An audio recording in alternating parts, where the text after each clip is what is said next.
शासकीय कर्मचाऱ्यांच्या वेतनातील विलंबावर आता मिळणारं व्याज, शासनाचा महत्त्वाचा निर्णय। मुंबई शासकीय कर्मचाऱ्यांच्या वेतनातील थकबाकी, महागाई भत्ता आणि इतर भत्त्यांच्या प्रदानास प्रशासकीय कारणांमुळे विलंब झाल्यास आता संबंधित कर्मचाऱ्यांना व्याजासह रक्कम मिळणार आहे। या संदर्भात महाराष्ट्र शासनाने अधिकृत शासन निर्णय निर्गमित केला आहे। काय आहे निर्णय?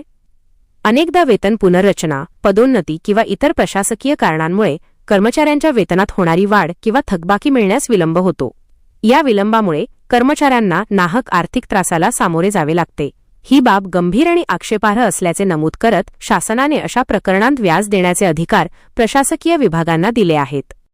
व्याजासाठीचे निकष: दोषमुक्त कर्मचारी: ज्या प्रकरणात कर्मचाऱ्याचा कोणताही दोष नसताना केवळ प्रशासकीय कारणांमुळे प्रदानास विलंब झाला असेल अशाच प्रकरणांमध्ये व्याजाचा लाभ मिळेल।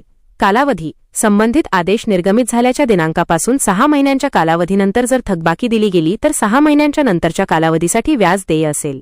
प्रवास भत्ता: प्रवास भत्त्याच्या बाबतीत देयक सादर केल्यापासून 6 महिने उलटून गेल्यास देयक सादर केल्याच्या दिनांकापासून पुढील कालावधीसाठी व्याज मिळेल। व्याजदर: व्याजाचा दर हा भारतीय रिझर्व्ह बँकेने बँकांमधील मुदत ठेवींसाठी वेळोवेळी निश्चित केलेल्या दरानुसार असेल। अपवाद: ज्या प्रकरणांमध्ये कर्मचारी स्वतः जाणूनबुजून वेतन काढण्यास टाळाटाळ करत असेल किंवा कायद्यानुसार थकबाकी कालबाह्य झाली असेल अशा प्रकरणांत व्याजाची सवलत मिळणार नाही। जबाबदारी निश्चिती: विलंबाने प्रदान करण्यात आलेल्या रकमेवर व्याज मंजूर करताना प्रशासकीय विभागाने विलंब का झाला याची प्राथमिक चौकशी करणे आवश्यक आहे। यात दोषी आढळणाऱ्या अधिकारी किंवा कर्मचाऱ्यांवर शिस्तभंगविषयक कार्यवाही करण्याचे आदेशही शासनाने दिले आहेत।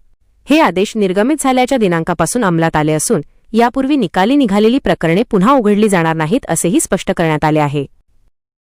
व्हिडिओमधील शासन निर्णय व परिपत्रक आपणास हवे असेल तर ते आपल्या शासन निर्णय व परिपत्रक या टेलिग्राम चॅनलवर उपलब्ध करून देण्यात आलेले आहे।